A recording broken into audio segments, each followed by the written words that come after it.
Hi friends, இன்றைக்கி நம்ம பார்க்க போகிறது ப்ரான் மசாலா. வாங்க பார்க்கலாம். தேவையான அளவு ப்ரான்ஸ் எடுத்திருக்கேன். நான் ஒரு 250 கிராம்ஸ் ப்ரான்ஸ் எடுத்திருக்கேன். ஸோ இதை நம்ம வெறும் பேனில் போட்டு நம்ம லைட்டாக ஃப்ரை பண்ணிடலாம்.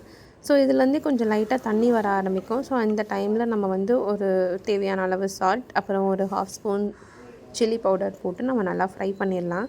ஸோ இந்த ப்ரான் அதிகபட்சம் ஒரு 7 to 8 மினிட்ஸ் மட்டும்தான் பாயில் ஆகணும். ஏன்னா அதுக்கு மேலே ஆயிடுச்சுன்னா இது ரொம்ப ரொம்ப ஹார்ட் ஆகிடும், ரொம்ப கல் மாதிரி இருக்கும். ஏன்னா அது குட்டி ப்ரானுன்றனால சீக்கிரமாக குக் ஆகிடும்.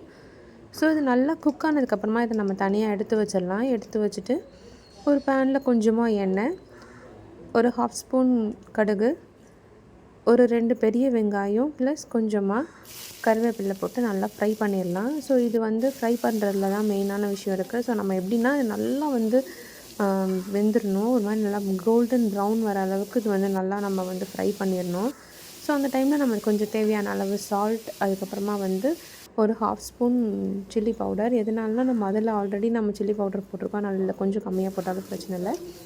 அதுக்கப்புறமா ஒரு 1/4 டீஸ்பூன் கரம் மசாலா. நம்ம ஹோம்மேட் கரம் மசாலா தான் நம்ம யூஸ் பண்ணியிருக்கோம். ஸோ அது இதை விட டேஸ்ட்டாக இருக்கும்.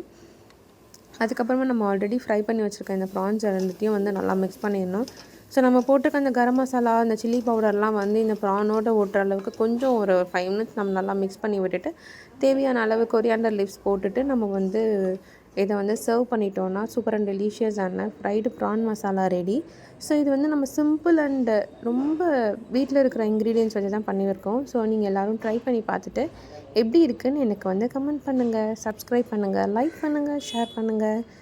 ஸோ குக் வித் ஜாயை ஃபாலோ பண்ணுங்கள். பாய்.